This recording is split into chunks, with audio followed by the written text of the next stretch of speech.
Greetings to everyone world over, all our brothers and sisters in different time zones, in different countries, in different continents, in different conditions. We know things are getting better now, and I think soon we will be able to overcome this particular pandemic. Things are improving. God is very kind to the entire universe, and we hope at the same time you are taking care of yourself. Now, ladies and gentlemen, yet another very powerful evening today. Today is the 277th webinar of International Chamber for Service Industry, ICSI, with the NRIs, corporate and the government interface together, which we bring it to you every day, different programs, different teams. Our total focus is on, because during this pandemic, health sector and education sector, they had the greatest challenges. Education sector are particularly when we talk about our teachers, our coordinators, counselors, technocrats, and psychiatrists, psychologists. Everybody has put in their best of efforts because 1.86 billion children are at present away from schools and colleges. At the same time, ladies and gentlemen, doctors, nurses, paramedical people, they have also done a great job. During this pandemic, right from 25th of March, we gave the agenda to all our research team people in about 159 countries, and they have given very alarming situation to us that water issues, water crisis, and water-related misunderstanding, which is likely to be occurring in the coming times, is very serious issue. So this evening, under the dynamic and dedicated leadership of Mr. Anil MANOCHA, who is the Chief Advisor to International Chamber for Service Industry on Singapore activities and particularly on our water management activities. We extend him a very warm welcome. Along with him, we have got two distinguished panelists, ladies and gentlemen. We have got Shri Anupam Ji. He is the Director Commercial and HRD Webcost Limited, India. And we also have got Shri Yogesh Purandare ji, Director IEI Environment Management, that's based out of Malaysia. At present, he is in Kuala Lumpur. So, ladies and gentlemen, all of us together, let me share a few slides with you, and thereafter we start today's deliberations. Our chamber, since 1994, getting all the NRIs together, presently there is a 30 million plus non-resident Indians abroad in different countries, in different time zones, and different professions. And at present, they all are directly or indirectly supporting what best can be done for India. We understand pandemic has hit your business also, your work also, your job also, your physical and mental health also, and with that, education also. But India always believes in Vasudhaiva Kutumbakam. We all are one. The whole world is one family. That's the way we look at. Heartiest congratulations to Mr. Narendra Modi, the Honorable Prime Minister of India, along with him, Dr. Ramesh Pokhriyal Nishank ji. That is the Education Minister of India. And of course, with him, because in education now skills and vocationals are going to play a very important role. So Dr. Mahendra Nath Pandey ji, the Honorable Minister for Ministry of Skill Development and Entrepreneurship, Government of India as well. So, ladies and gentlemen, during this entire journey, one of the serious issues which has come to us from our chamber research associates from world over, and they are telling that the water shortage and water crisis is going to be the next very big misunderstanding and concern world over. So, on 12th of August, it was very historic day. It was the World Teachers' Day. On that day, the Honorable State Union Minister for India, Shri Kataria ji, was very kind to be the chief guest with us, along with other dignitaries. And we got about 7,000 delegates from world over to deliberate what exactly has to be done. And the best part was almost 200 boys and girls, young generation, they gave their solutions and they spoke about a minute or so what they feel should be done. That was the novice kind of inputs of the students from schools, colleges, and institutions. That was more like a symbolic to involve the younger generation. Women empowerment, if we want to save water, ladies play a very important role for us, whether at home or at school or at college or at working places or even at public places. Ladies play a very, very important role. So, ladies and gentlemen, our chamber is also working in that direction. Our chamber since morning till evening, International Chamber for Service Industry, we start our day with Australia and New Zealand early in the morning. From there, we come all the way to the edge of Australia to Perth. From there, we come to ASEAN. Then we go to Middle East. Then we go to Central Asia. With that, we cover the South Asia and India. And then finally, after this, you will have one more program. That will be for Latin America. And by 9 o'clock, we close down. 12-hour beaming is being done by our chamber throughout the day from morning 9 a.m. till evening 9 p.m. Should you wish any kind of a support, any suggestion, any idea, please do share with us. This is the finishing school which we set up way back in 1994 in India, basically to help the youth for their soft skills, hard skill, and service industry skills, all that was taken. So Monday to Friday, we are with the youth like today, last day. And then Saturday onward, we travel and we take you. Saturday, we have got two programs. We start at 5 p.m. in the evening from Chicago. That is with Swami Vivekananda Ji's teachings, which was right from 11th September 1893. What did he convey for the education, youth, educators, teachers, and everybody together? And then thereafter, on Saturday evening, we have got health and wellness program with the Ministry of Ayush and Namo Gange. That we take it up immediately after that. This is the program, and that is for the global wellness through Ayurveda. Sunday morning, we take you to Hollywood, and we open the gates of Universal Studio right in front of Burbank. There is a Woodbury University in front of Universal Studios. And from there, you have a live telecast from Professor Satinder Dhiman. He talks to us for 1.5 hours every Sunday before Modi ji goes for his Man Ki Baat. And that is, he talks about Srimad Bhagavad Gita and India's Upanishad, and particularly the new education policy 2020, how India has to punah become Vishwaguru, what exactly was Nalanda, Takshila, Vikramshila, and what was happening, and how Macaulay very professionally destroyed Indian education system. Then in the evening at 3 p.m. every Sunday, with our president based out of Thailand and the designate president, that is Dr. Yogesh Purandare from Malaysia, the co-chairman of the ASEAN India Business Council, we bring you all the 10 countries together on a common platform. And then, of course, our past president, Karan Singh Chakral from Singapore. And then, of course, we have got lots of advisors from Cambodia, from Singapore, and at the same time from Bahrain also, Brunei. Now, Sunday last program, what we have got, that is on micro, small, and the medium enterprise. The former CMD of the NSIC under Ministry of Micro, Small, and Medium Enterprise at present is a chair with the chamber, with the ICSI, taking care of our young boys and girls. Those are interested to come in, start up, stand up, and they are interested to become entrepreneurs. So don't forget, tomorrow, that is on Sunday evening at 5 p.m., like at same time, you will have a program and you will have the principal director from the Ministry of Micro, Small, and Medium Enterprise, along with the former CMD, who is the chairperson taking care of this segment. This is the canvas of the entire week.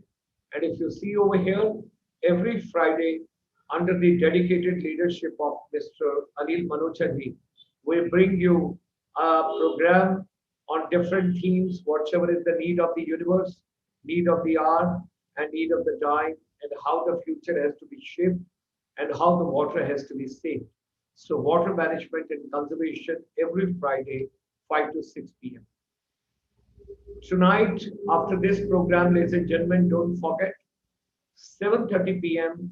today, that is on Friday evening, we are having a special program from the entrepreneurship school, a bureaucrat who resigned from his administrative service, and he has set up the entrepreneurship school at Gurugram near Delhi. And along with the founder Think Startup, you will be having today 100 startups coming together on a common platform with them. That is at 7:30 p.m. You need not to log in anywhere.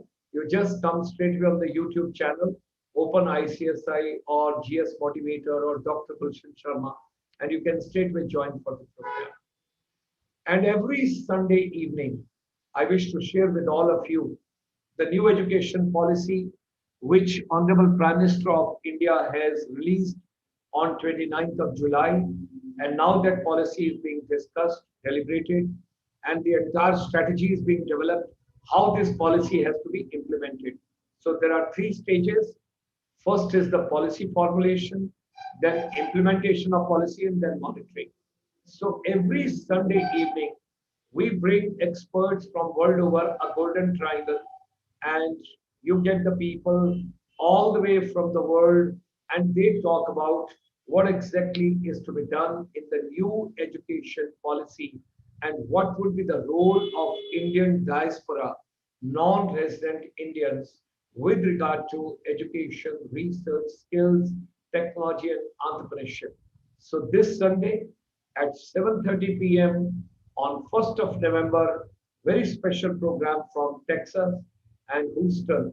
If you remember Howdy Modi, so professors are coming all the way from there, and they will strategically discuss with us, and they are going to give lots of valuable inputs. What exactly are the innovation and new pedagogy as far as the new education policy 2020 is concerned? That's on Sunday evening at 7:30 p.m. Our chamber in the last 6 months, our research is basic necessity food, second necessity your health, and third part is your earn and learn, that is your education. B2B is now back to basics. It is a sustainable development all around which we have to take care of, and all of us we have to think. So ladies and gentlemen, this is the last slide before I bring the distinguished guest of today. Whatever human mind can conceive and believe, it can achieve. Let's get together. Let's come together. Let's bring the confluence of the experts from the world over. And as today's theme is going to be on water shortage, water crisis, water management, what all has to be done with regard to water-related services, we will talk about that. Ladies and gentlemen, this program comes to you under the dynamic leadership of Mr. Anil MANOCHA. He is based out of Singapore. And Mr. MANOCHA, he is an experienced professional in water and waste management. Now, waste management is another area, very important area, because India needs a lot of support, lot of inputs, lot of work which has to be done. One is water and one is waste management. The waste is to be converted into energy. He has about 35 years of professional experience working in India, ASEAN, Middle East, Africa, and rest of the world. He actively collaborates with stakeholders, technology partners, government financial institutions in offering practical solutions for water treatment, water conservation, wastewater treatment, zero liquid discharge. Shri Anil MANOCHA ji holds a degree in mechanical engineering and is associated with various chambers like CII, Singapore Water Association, India Business Forum, Trade Organization, etc. We extend him a very warm welcome. Ladies and gentlemen, we have also joined this evening by another distinguished guest, Mr. Yogesh Purandare. He is the Director, IEI, Environmental Management, based out of Malaysia. Mr. Yogesh is a chemical engineer by qualification, a staunch water professional with more than 30 years of experience from conceptualizing, design to commissioning of the water and wastewater treatment systems. He has been in ASEAN region for over 27 years and traveled extensively even in many rural areas. He has worked on a number of projects to address the issue faced by customers on water quality, water minimization, recycle, resource conservation. He also possesses expertise in handling multiple sources of water like rivers, underground water, sea water, etc. He has good understanding of today's need and especially on the issues faced by rural areas, industries, domestic households, communities and institutions. We extend a very warm and a very hearty welcome to Mr. Yogesh Purandare ji this evening for having spared his valuable time for us. Ladies and gentlemen, we also extend a very warm welcome to Mr. Anupam.Mr, Director Commercial in HRD Webcos Limited. Mr. Mishra also holds a government nominee director position at NPCC Limited, a government of India undertaking under the Ministry of Jal Shakti, and that is the subject which we all are deliberating today. Mr. Mishra has over 30 years of rich and varied experience to undertake numerous projects in the field of water resource, irrigation, power and infrastructure sector in India and more than 50 countries of Asia, Africa, Oceania, Central and South America. Some of the key projects undertaken by the team led by him are Sharma Dam in Afghanistan, that is a 42 megawatt, many hydroelectrical projects in Bhutan, irrigation project in Ghana, funded by the World Bank, multipurpose power project in Nepal, water supply project in Tanzania and Fiji, irrigated agriculture project in Rwanda, and many prestigious projects in India. So, ladies and gentlemen, help me in welcoming our distinguished guests this evening. All three of them, the golden triangle which comes over here, and I request Shri Anil MANOCHA ji, who is joining us from Singapore, to take on today's proceedings. He is a very versatile and a veteran as far as the water and the waste management is concerned. With these words, Anil MANOCHA. Kindly unmute your mic, sir. Unmute your mic, sir. Namaskar, good day, and thank you, Gulshan ji, for another series where we will be talking about water. The Jal Sanrakshan series, which has been started by ICSI, has kicked off last Friday and is likely to continue for next 2 months or so. And during these 2 months, we will be covering various aspects related to water. We'll be talking about water issues, which are on the source water issues, surface water issues, river water issues, water conservation issues. We'll be also trying to talk about demand and supply issues. Also, we will touch upon the issues of food, water, energy nexus. Because water alone is not important. Water is used for almost every element of life. So we'll be bringing speakers from various parts of the world. We will be sharing global experiences and trying to see what can be done best for India in addressing the water needs and addressing the water issues. I will always say that we do not have water shortage as a problem. We have water management as a problem. So if you can manage our water well, probably a lot of water's issues can be resolved. Now, when we had our last webinar on the last Friday, in the first webinar, we had two presentations. One presentation was focused on economics of ecology, where we deliberated 5 basic elements needed for our survival, that is soil, water, air, fire, cosmic energy.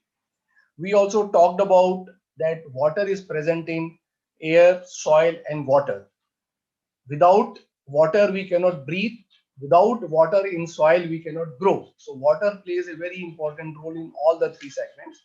We also touched upon, the speaker on the last Friday also touched upon the issues that water has a natural power to purify itself. And that's how the concepts of ecology were taken up.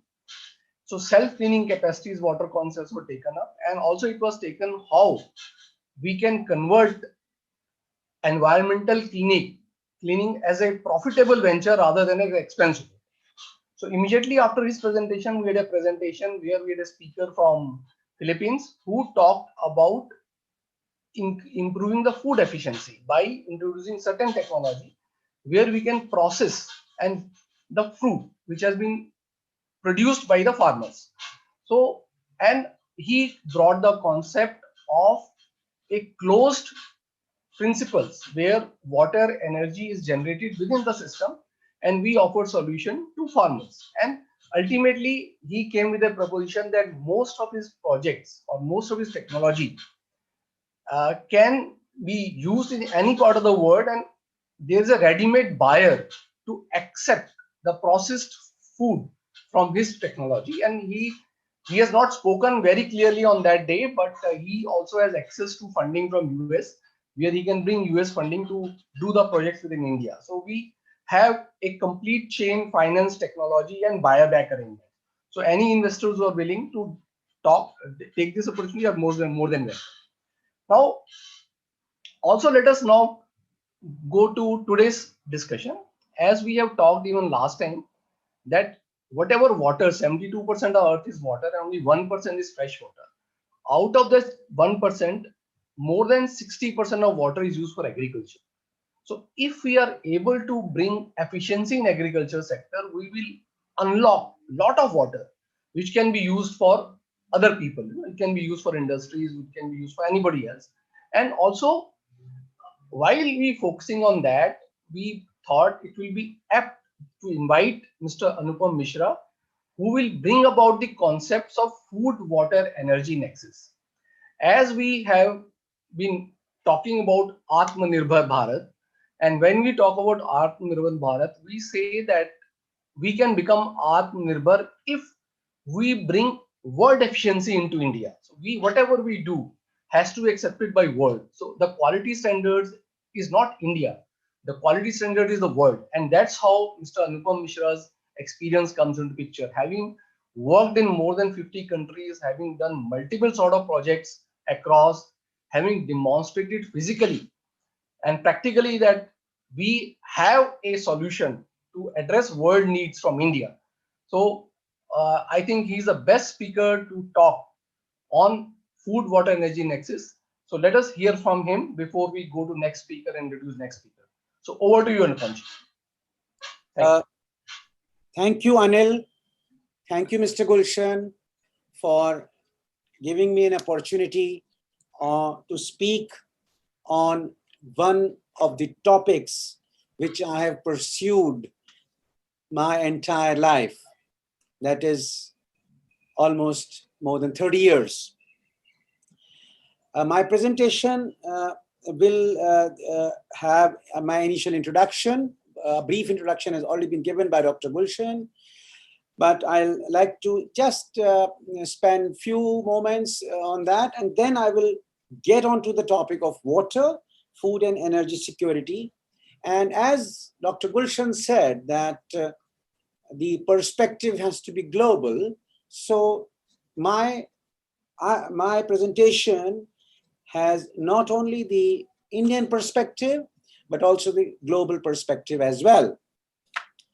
Share the screen. So I'll share the screen.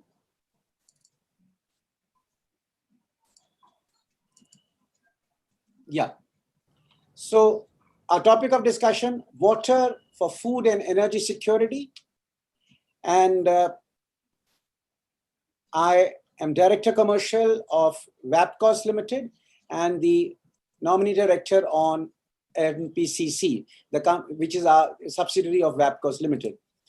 We have been a global leader in consultancy and engineering, providing integrated customized solutions for sustainable development of water, power and infrastructure projects.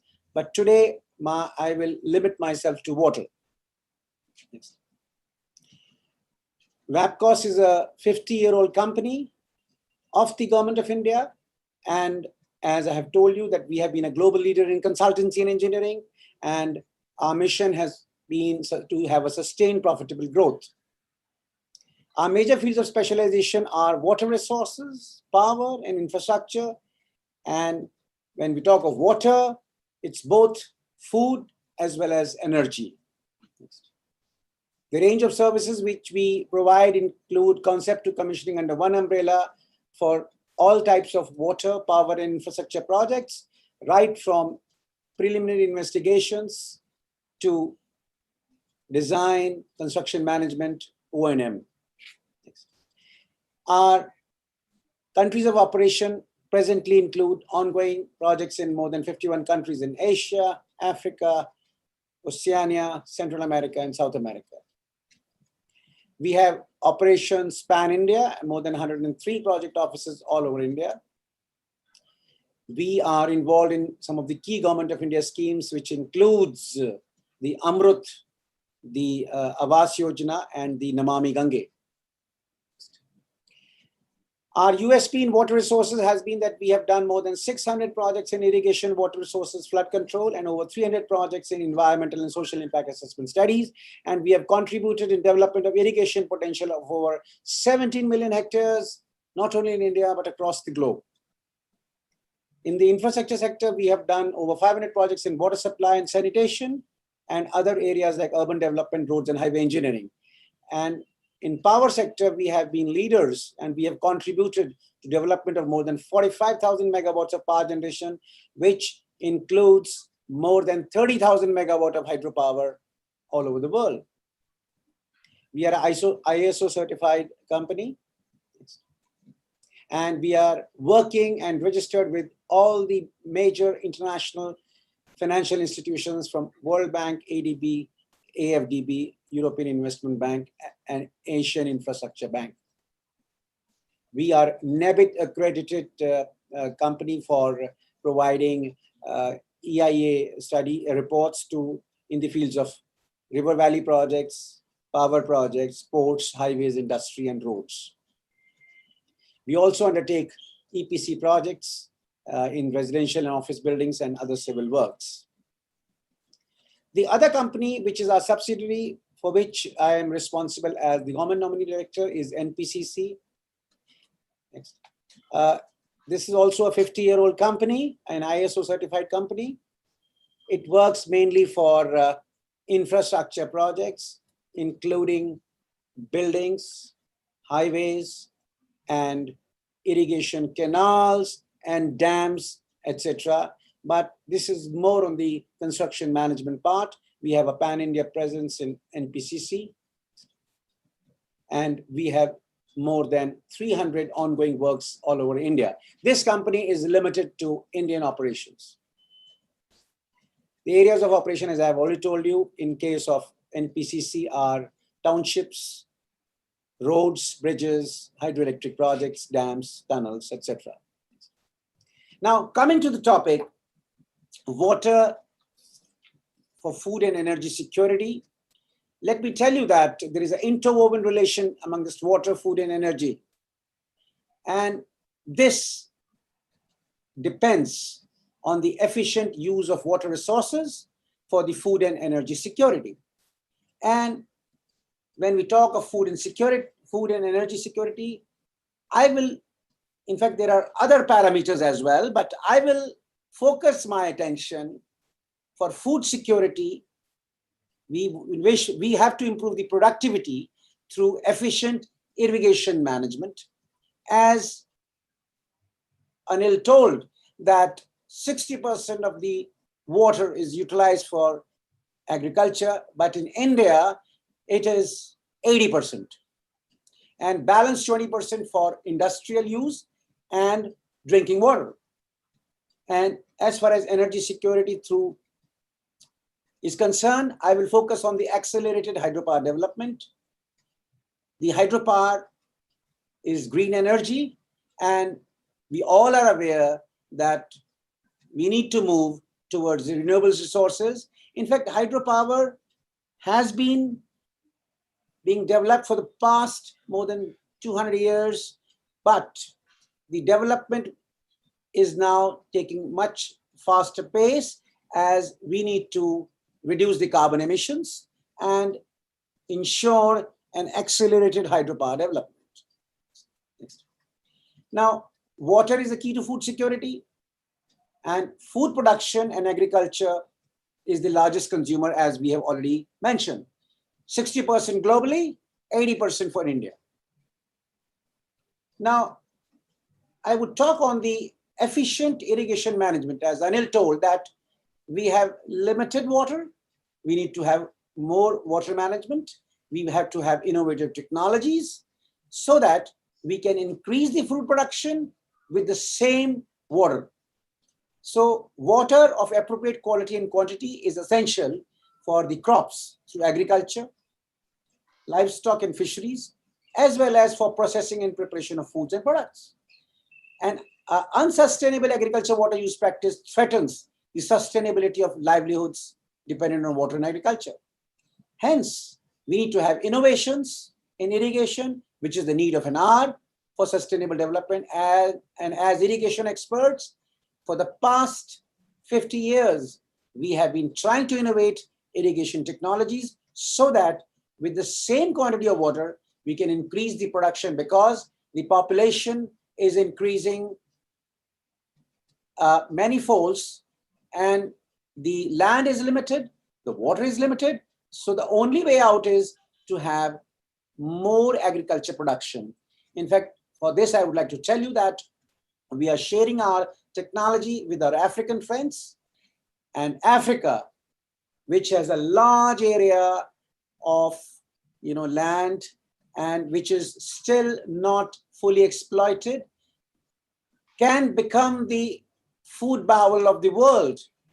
And we, as irrigation experts and agriculture experts, are trying to benchmark our practices and increase the food production in Africa all over. So the technical advancement and innovations which I would like to speak is development of drought-tolerant crops and seeds. We know that many areas in the world are facing drought, so we need to develop drought-tolerant crops and seeds. We need to have a precision use of irrigation. We also need to have alternative to irrigation, enhance the water retention in soil. We need to work on crop management strategies, and we need to support a healthy soil system. And we need to have some innovative farming methods like the permaculture farming method and innovative technology of micro irrigation and micro scale solar desalination units. Now, growing more water efficient crops through drought tolerant crops and seeds, we need to understand the climatic conditions. We need to understand the right crops for the growing region. We need to understand which are the high yielding crops and varieties, which are the low water consuming crops. And then with proper research, we are developing drought tolerant seeds through biotechnology and from native seed varieties. Precision use of irrigation. Here, I would like to talk about drip and macro irrigation, where the delivery of water is regulated at the right time and in the right quantity. Also, water conservation techniques help us in increasing the crop production and without much use of energy in pumping and operating mainly by gravity through watershed development. Some of the old techniques, ancient technologies, also we are trying to adapt, like the bottle irrigation and the pitcher irrigation. These technologies are very old and we need to develop in isolated areas. Now, alternative to irrigation, when I said, I meant rainwater harvesting. That is construction of structures such as check dams, ponds, and percolation tanks, groundwater recharge schemes, rise in the water table and longer availability of water, because we are exploiting the groundwater. It is going down, the levels are going down. We need to recharge it. And in India, the finest example of rainwater harvesting movement is in the drought-prone Saurashtra and Gujarat. Also, we need to utilize the treated wastewater, that is the use of wastewater from the sewage treatment plants. And this wastewater is utilized as a fertilizer rich and contains valuable plant nutrients and better crop growth, particularly the vegetables. We also have techniques to enhance the water retention in soil through various innovative techniques like the XY pit and the ripper furrower planting systems. In the XY pit, we go in for the hand dug holes where we trap the water to increase the soil fertility. The pits are planted with a mixture of crop residues, manure and seeds, and covered with a mulch of grass or leaves. This increases the crop production. Ripper furrower planting system includes a rip and furrower are formed to harvest the rainwater, and the crops are planted on the rip lines so that with limited water, we can increase the crop production. Crop management strategies also include innovations of black polythene plastic film used as mulch. Evaporation is reduced, controls growth of weeds, and black woven landscape cloth and organic mulches. In fact, I would like to share that in Europe, where they have developed innovative technologies for utilizing cotton in place of soil and growing a wide variety of vegetables which are exported all over the world. We need to support the healthy soil system. For that, we have techniques like the system of rice intensification, system of crop intensification, beneficial microbiome, and also to make crop more resilient to temperature and precipitation stresses. Permaculture farming methods. This is another innovative technique in which swales are built on contours perpendicular to the direction of the runoff, and they are so designed that the water designed for water spread, not the watershed. So it captures surface runoff and infiltrates rainfall into the soil. This increases the soil storage capacity, and moist microclimate requires less irrigation because we have to conserve water.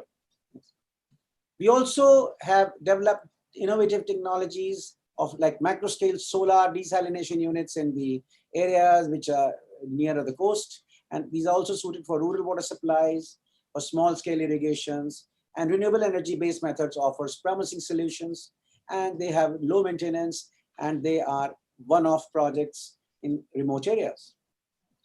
Now, this was things which I wanted to tell about efficient irrigation management, which will ensure our food security.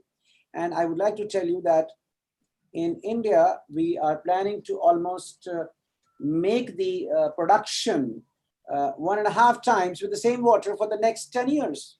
So that would be a great achievement, which we would like to share with our African friends and also our friends in South America. Now, coming to hydropower, which is the energy security component. In fact, hydropower and water can be done from the same structure, that is a dam. We can have a multi-purpose dam which shall be utilized for generating hydropower as well as providing water for irrigation as well as for drinking. So the energy generated through the hydropower relies on the water cycle, which is driven by the sun, making it a renewable power source, a more reliable and affordable source. And in addition to the sustainable fuel source, hydropower efforts produce a number of benefits such as flood control, irrigation, water supply, amidst a few negative aspects, which are environmental in nature.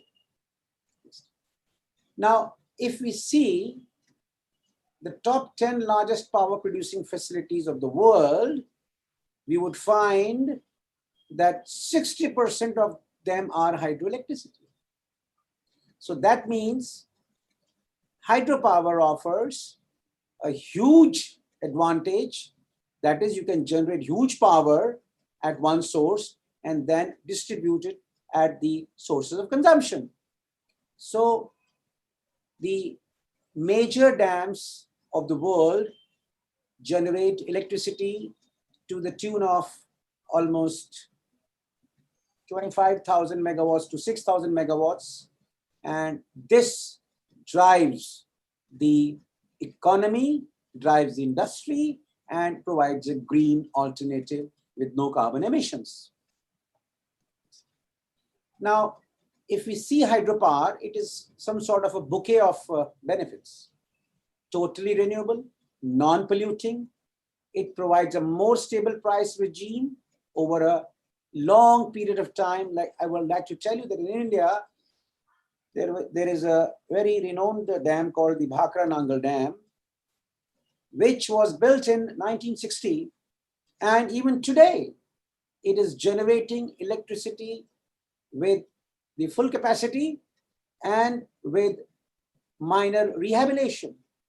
So after 55 years also, the dam is providing water for electricity, water for drinking, water for irrigation. And that is why hydropower has a remarkably higher efficiency compared to thermal and gas. So ideally suited for meeting the peaking demands and useful for enhancing reliability and stability of the power supply systems. And it has a long life. The first hydro project of India was completed in 1897, and I would like to share that it's still in operation in Darjeeling. Flood control. The dams help prevent the loss of life and property by providing flood control and long-term effects on climate change. They provide water storage. They create reservoirs which can be utilized for industrial, municipal, and agriculture uses. They promote health and hygiene and maintaining a clean environment. Irrigation, as I told you, they provide 80% of the water to irrigation, and also they provide environmental protection for debris control, which is such as the retention of the hazardous materials and detrimental sedimentation. So I should say that hydropower dams have a good environmental impact. They are climate savers. They provide water security. They provide food security. And these all benefits make it a sustainable developmental plan. Now, to sum it up, I should say that hydropower is environmentally friendly, clean and renewable source. Dams help in reducing the wrath of climate changes. They regulate the extremities of climate and ensure availability of water for irrigation and other uses. Reservoirs at times work as a carbon sink by absorbing the carbon dioxide gases from the atmosphere. In thermal projects, we are talking about carbon emissions. Here, we are talking of carbon sink. So see the difference of good environmental impact by the hydropower producing dams. So we need to develop hydropower. We need to develop it in a big way. This will provide for us for the water and food security. And this photograph, I would like to tell you that this is one of the biggest hydropower projects on the Brazil-Paraguay border, the Itaipu Dam, which was a mammoth task and a lot of challenges were overcome. And now it is a ground reality with 20 units of 715 megawatts each. That's very, very great. And this provides a very, very good water and food security package, both to Brazil and Paraguay. So I would like to conclude my presentation by saying two things, that food and energy security is a major challenge for the increasing population of the world, and water, food, and energy nexus is a possible solution by efficient use of water, both traditional irrigation practices and modern technologies to be interwoven, and an accelerated hydropower development for sustainable and reliable energy. Thank you.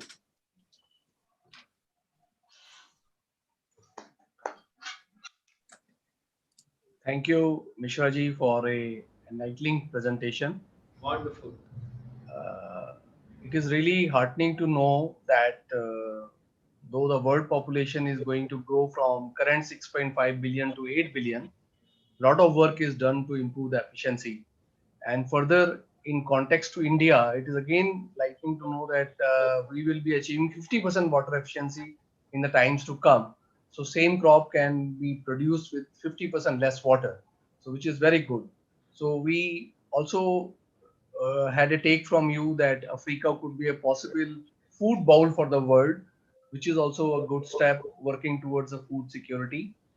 We also congratulate you for putting up a large hydro project in Brazil, 20 times 750 is a mega project.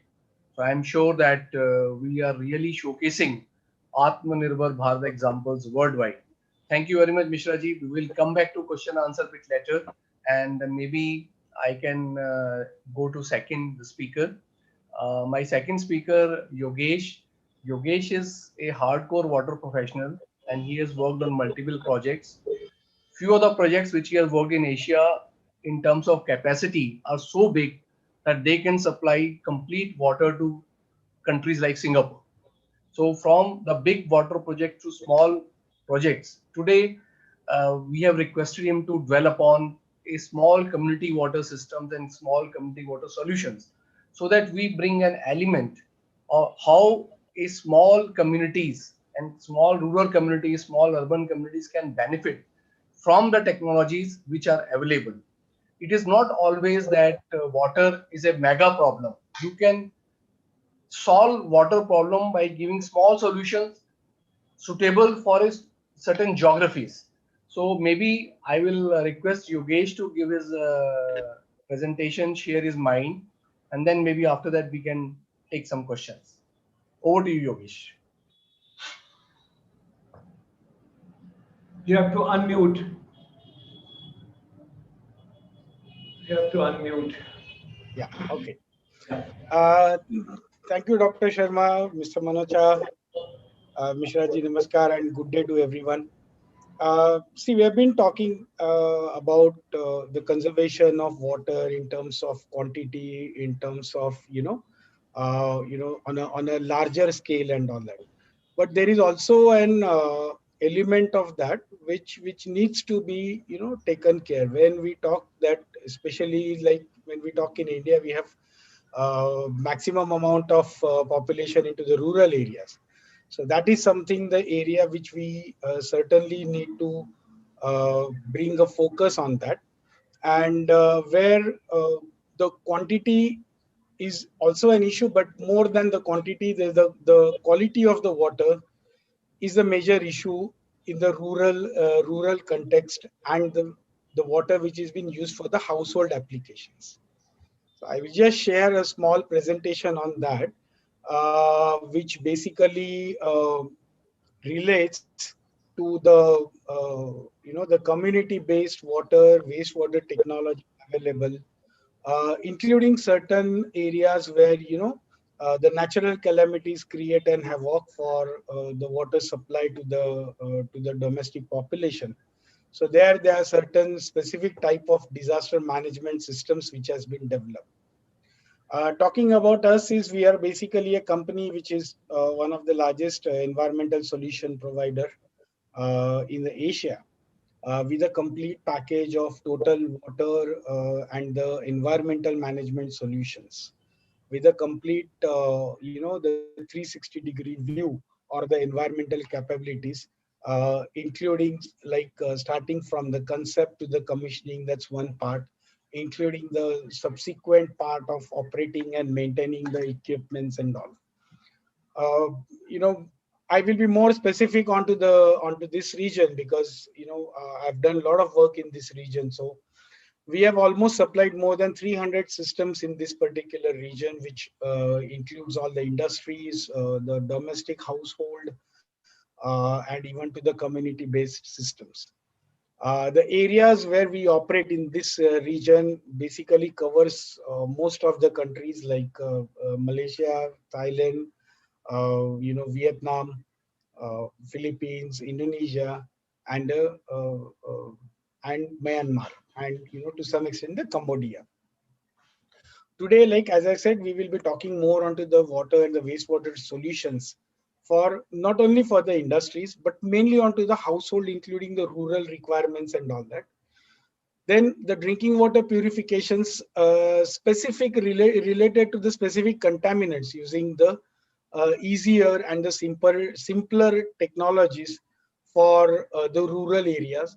Then the disaster management units, which we talk about, and which we have even not only seen the potential and the supplied for the disasters, but even to the areas where there is a scarcity of water, and with a very scattered population and all that. And then the package systems for the rural development, or the package systems for the sewage and the wastewater in the urban areas. Now, if we talk of the the community level solutions, which is basically which has got a water which is of a groundwater and the surface water. These are the major source there, and the contaminants which are which are more predominant in the rural areas. In most of the countries, you can see that there are a lot of issues related to the iron, the fluoride, the heavy metal removals, like heavy metal systems, like heavy metals in the water, like chromium and lead and arsenic, and then even the manganese and the nitrate removal systems. Then there are also the systems which are disinfection systems, which are basically related to either generating the chlorine on site itself in the rural areas, and again the ultraviolet systems and all that. There are certain specific systems which we have developed for a solutions, which are in a smaller volumes, which brings a complete combined system for treating the complete surface water, making it into the drinking water. And the other systems, other solutions are like disaster management and the package sewage systems. When we talk of the iron is a major problem. If we see quite to the large extent, it's in India also, but it's as well predominantly in Malaysia and Thailand also. There's a lot of issues with regards to the iron. Now there are various methods of removing this iron, which are basically you can remove it with the oxidation or chemical precipitation and all that. But there are certain, we have developed certain products which are like ion exchanger resin, which are actually the catalyst, and it goes into the iron oxidation. And you can see the type of systems we have developed with those particular, using a specific media for the iron removal, which can even go to the, which can even get connected to the hand pump into the rural areas. So these are something very small package types of systems which will go into the absolute rural areas where there is a scarcity of electricity, there is a scarcity of all the the larger installation infrastructure and all that. So that's the places where you can have a very small systems which will give a adequate capacity to 100 to 200 population per day on an average on a per day basis.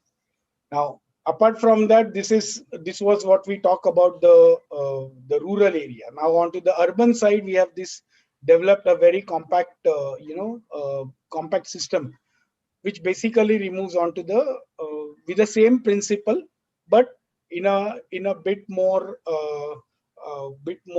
better way, a better look, and with a better infrastructure. And this can be easily installed into the every household wherever there is an issue with regards to the iron. Now, next, the major issue, the globally, it's basically the fluorides.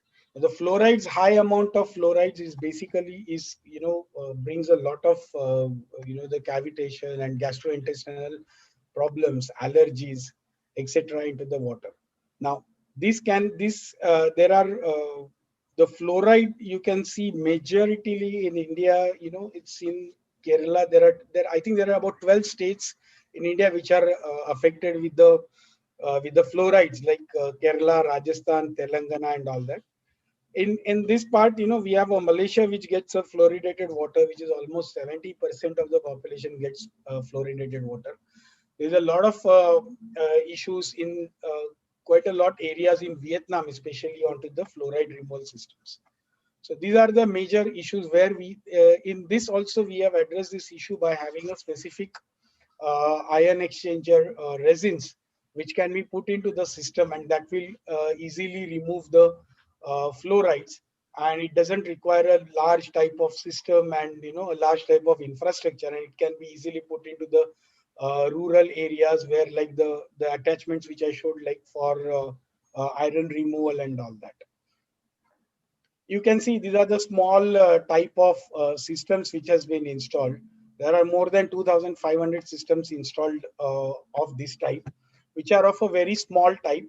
And it doesn't even, there are certain systems which has been installed along with even with the solar power also. without where there is a scarcity and the issues with regards to the electricity. So this is something which is, the quality of the groundwater as it getting deteriorated. These are the specific contaminants which are creating a problem onto the day-to-day issues of the people.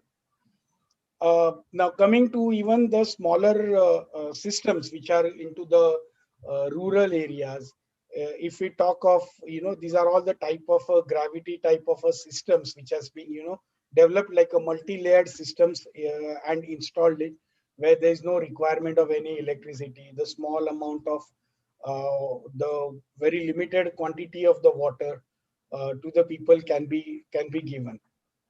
Now, arsenic is one of the major contaminant which has been seen in most part of the world. I mean, you can see this that almost 5.6 million people have been affected in China, almost 20 to 30 million people in Bangladesh. Vietnam, almost 1 million people affected because of the arsenic, and also in to some extent in Cambodia and Thailand and Myanmar. So these are the major areas where there is a serious arsenic problem, and the arsenic levels are more than 50 microgram per liter, whereas it needs to be below 10. But that means so much of population is getting exposed to the high amount of arsenic. Now these are the effects of the arsenic you can see, which are basically a hyperpigmentation to the skins, and then the to some extent where there is too much of exposure also gets into the cancer. Now there are certain specific typical the traditional methods of arsenic removal, which are like onto the chemical precipitations, or which it can be even removed by the biological processes. In a latest time, it can be even removed by the membrane processes. Now, when we talk about the rural area, the membrane processes or adsorption processes, these are the processes which can be easily put into the urban areas and all that. But when we again talk about the rural side, there is again an issue with regards to the available infrastructure around that area. So for this also, we have developed a system which can be easily connected to the hand pumps, where we can put this ion exchanger resin, which can easily bring down the arsenic level to the required level of less than 10 parts per billion. Now, these are all the small, even the hand pump types of attachments which are there, which has been installed quite widely in India and in other part of the world also. If we talk about the little bit of a larger systems where there are, like 3,000, 4,000 people, there are small community type of systems also has been developed. And the only thing which we need to do into this is that basically you just need to replace this media almost once in a year. And that gives a complete fluoride free water, arsenic free water to the community. Similarly, we have developed a small typical systems which addresses the issues related to the heavy metals. Now, as we see the groundwater getting contaminated with like contaminants like arsenic, fluoride, and all that, but there are other contaminants also like chromium, which causes a lung cancer, or a lead, or a cadmium. So these are all the toxic to the human body. So there are we have developed a system which is again a sort of system which will be worked onto the small community areas, where it can give a flow of about 500 to 600 liters a hour, which is quite sufficient for the area which is covering 150 to 200 people per day. And it just this particular media needs a sort of the cleaning or a regeneration. You need to regenerate this media with the normal caustic soda and the common salt. So these are the system basically for the heavy metal removal. And then there are certain systems which are a smaller type of systems which are for removal of normal suspended particles or the turbidity, or basically the physical contaminants into the water. Now, subsequently, if we talk about the similar type of systems for the community level, which are other slightly higher capacities compared to the rural areas, where we have developed the compact systems which can be where the surface water having a turbid surface water can be brought into the system, which is a compact type of a system, and it can run basically without a larger requirement of electricity, and it can even work on the smaller diesel generators which has been used in the normal rural areas. Now, this is a system which basically can bring in any type of surface water or the water from the river and all that, and can be passed through this system to get the good quality of the drinking water. These systems has been developed mainly into the community area where the flow rates required are about 10 to 25 meter cube per hour. So that gives a complete drinking water to the small community. And these are the systems which can be even loaded onto the trucks and can be moved from the areas, different areas to areas, because we have seen in certain rural areas where the population is scattered over 10 to 15 kilometers, or even to that extent even 20-25 kilometers, where we have seen, and laying a pipelines for 8 to 10 household for about 20 kilometers and all that, it's really not a practical solution. So there it can be easily put onto the truck, and it can be transferred there. These are the type of another, which is a community type of systems where, this is a sort of a continuous sand filter where you can just take the water from the lake or this thing, and make the water free of the physical contaminants, and then it doesn't really require any cleaning or washing. It just gets clean and washed by its own. So it's been, you can just put it into the operation, and the rest it will work on its own. It doesn't require any electricity or anything. It just keeps on working 24/7. uh, this is again onto the the community side, where you can have a household. There are a lot of issues with regards to the hardness in groundwater in the lot of residential areas, as gets a water which is quite hard, which has got a hardness much beyond the required. And that's where you can have a smaller system which can be put into the household, or just outside the house, to reduce the hardness from the water. Coming to the sewage treatment. Now, treating the water, it is something, getting a good fresh drinking water. But similarly, the wastewater is a area which is very important for all of us. Now, considering that, we have developed a lot of systems which can be, given to the smaller type of community areas, even establishments like the hotels, the apartments, uh, or the smaller areas where you can just treat it. To some extent, it can be even, most other places it can be used as a recycle. So this is a sort of a recycling also, a recycling concept also. These are some of the installations. You can see that it doesn't even looks like these are the plants. In certain cases it has been buried underground, where it's not really visible also. And this water can be easily used or recycled for the plantations, or you basically car washing and things like that. So that is something where you can save a lot of water, and the fresh water requirement drastically goes down. This is another type of a systems which we have developed, called as a fluidized media reactor, which treats the sewage in a small compact tank.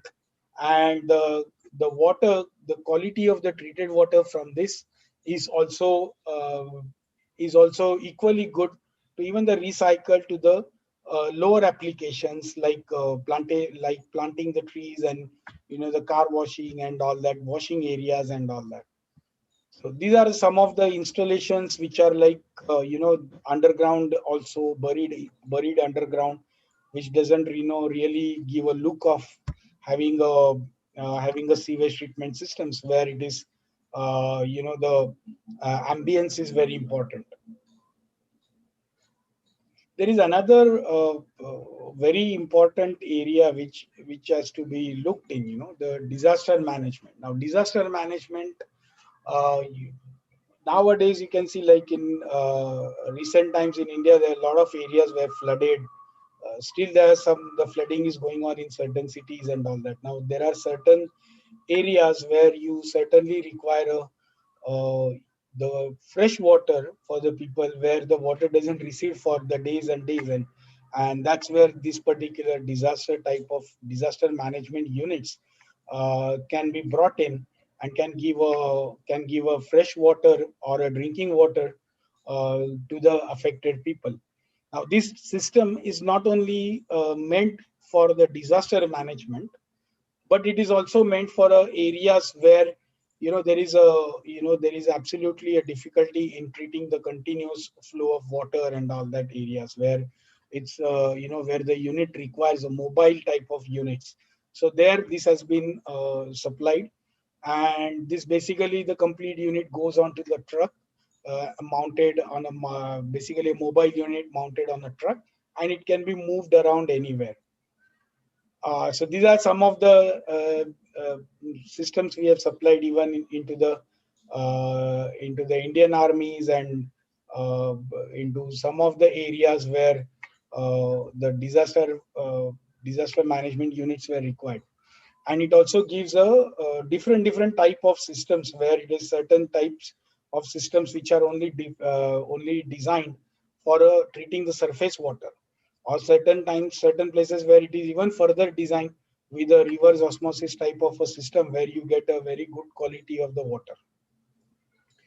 Now, this is something where the type of we have just done a small case study in eastern part of Indonesia where there is absolute scarcity of the water.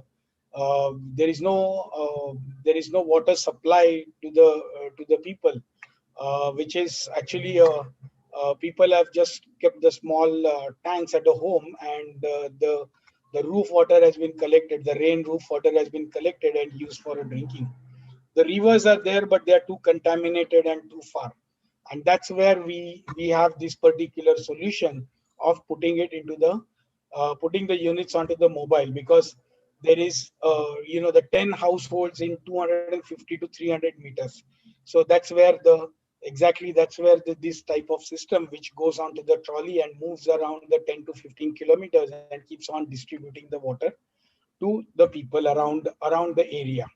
So this is a typical example where this type of trolley mounted systems can be brought in, and that can certainly give a relief to the local people when it's a matter of giving a fresh drinking water supply to them. That's all from me. Thank you very much. So it was What? all about What? it was mainly onto the contaminants and that small type of systems and rural areas where we need to address the specific contaminants and the community water system. Thank you, Yogesh, Yeah, for bringing the concept of small water treatment projects. yeah, I am sure that most of the audiences here may not understand the contamination levels and all those things in the water. But yeah, important point which they can take is that there is a solution available, which could correct. be as simple and small, which can be utilized for a specific issue. So Yes, if anybody faces a problem, it is better to precipitate that. It is not always that you need a big solution. You can have a yes, small isolated solutions for a typical community and all, which can be correct. addressed. Second point I want to make here is that whenever you look at the water treatment system for villages, Yeah, and when you look at any typical household, a woman will always have a priority for drinking water, where a man will have a priority for irrigation. correct. So how we can blend and address the problem of a household by providing them safe drinking water and making women responsible for producing a right quality of water, one can use these type of technologies. And probably how we can make irrigation safe. Uh, we have heard Mr. Mishra saying a lot of concepts on drip irrigation and all. It's a question of design, but when it comes to question of implementation, it can generate lot of employment for the rural population. So when we look at water and wastewater, we should also look at the opportunities which we can create in making entrepreneurs who can work in this particular field and earn a livelihood. So with this small note, I will hand over the mic to Mr. Gulshan, Dr. Gulshan, for your final comments and observations. Over to you, Thank you. Dr. Gulshan. Thank you very much. Thank you very much, MANOCHA ji.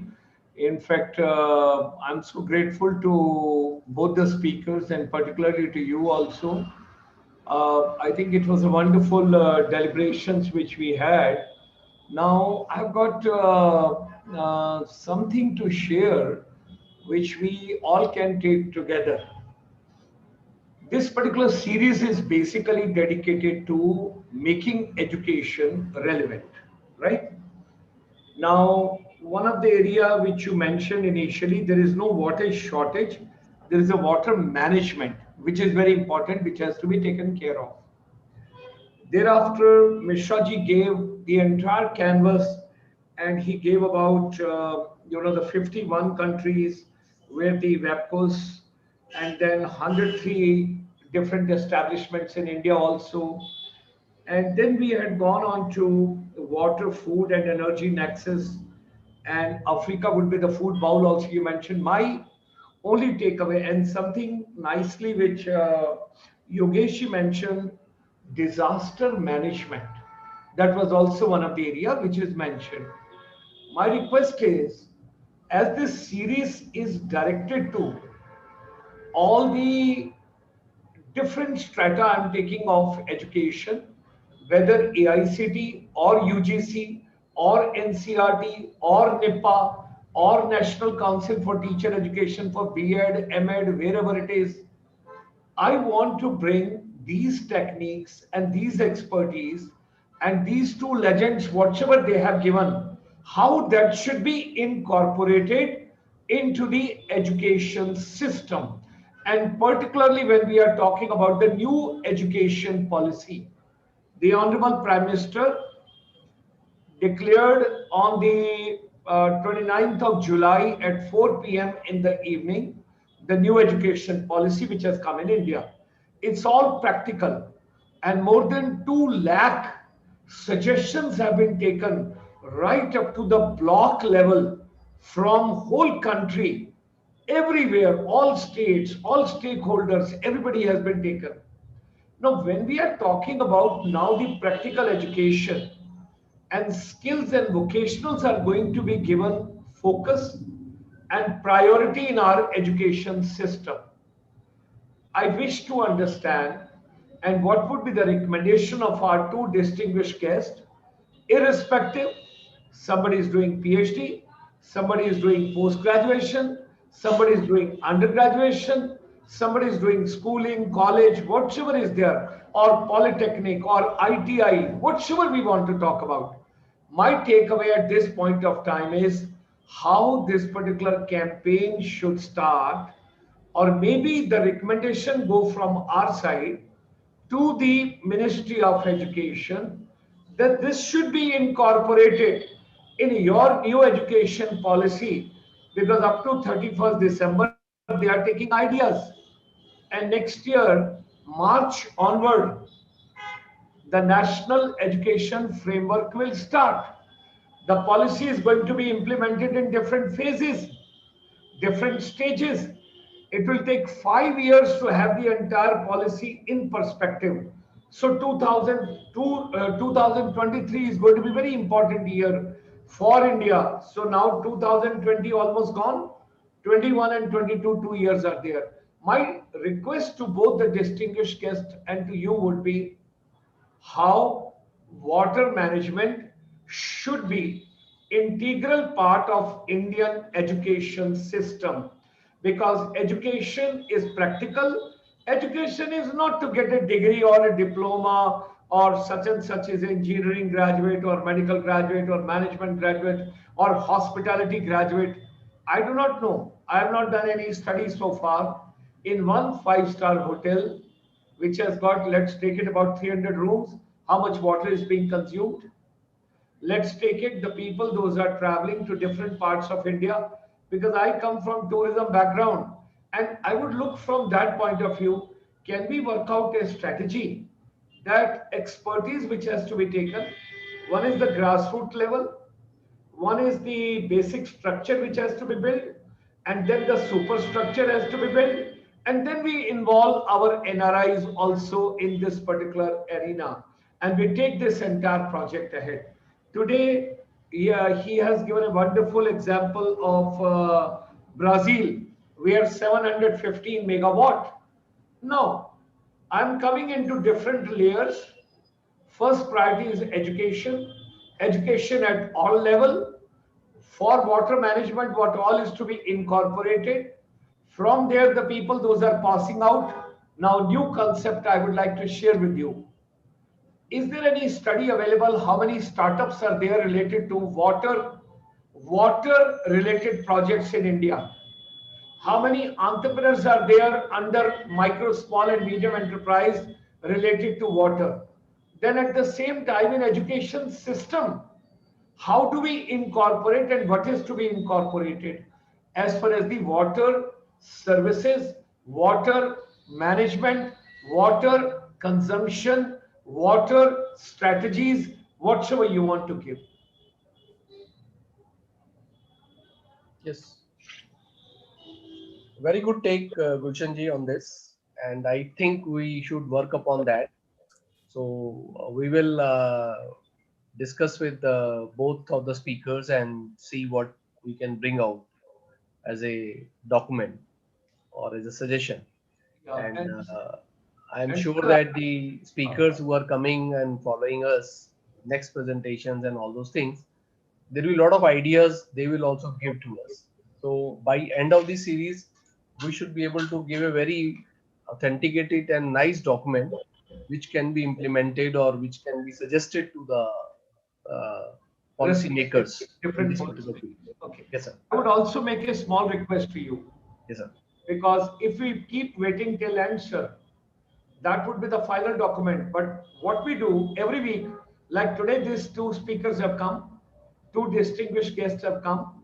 Monday, we take their valuable inputs and we should shoot out the letter to the government immediately. These are our recommendations. These are the ministries.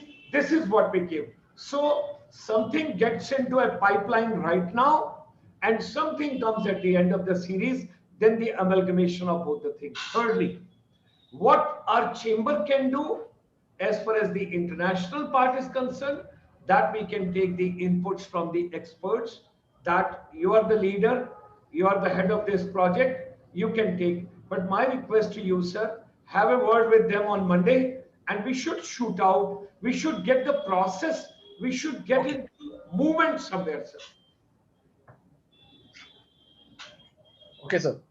Thank you, sir. Thank you very much. Thank you very much. My both the distinguished guests, great thanks to you. My gratitudes to you. My deep regards to you on the behalf of the entire global fraternity, our chamber. At the same time, I would request Anil MANOCHA ji, every week we should take the strategy forward because the government moves on papers. We got to get into the pipeline, sir. And then finally, we will get into one final document. We will take that also. But I think, sir, every week, Monday, before the closing hour, we should get into the system. Okay. Great regards.